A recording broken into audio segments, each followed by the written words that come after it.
Is education a privilege or right? So most of us doubting whether education is a privilege or right. But the answer to that existing question is that education is not a privilege. It is a right, a human right.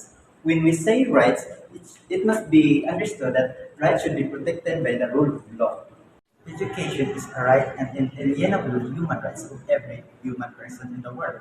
When we say inalienable rights, it is unable to be taken or given away from us just because we are less intelligent or poor. It was stated in the Universal Declaration of Human Rights under Article 26 that everyone has the right to education and education shall be directed to the full development of human personality and express the respect of human rights and fundamental freedoms.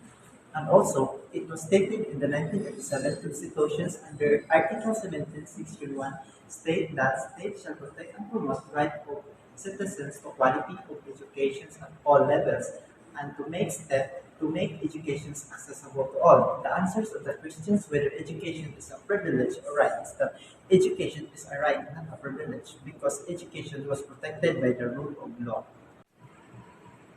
How does the philosophy of educations help the Filipino educators?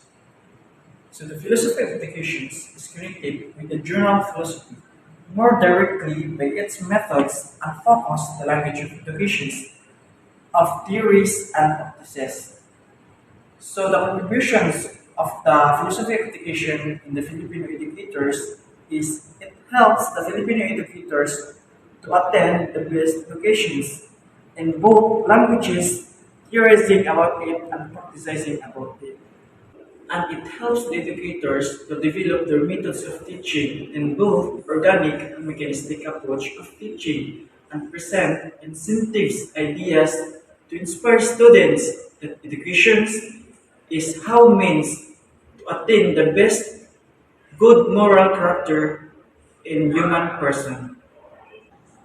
In philosophy of education, we study educational theories and practices. We study on how the best attain education and how education can affect the people in our society and the Philippines. Perhaps we did able to see some lapses of education in educational system here in the Philippines.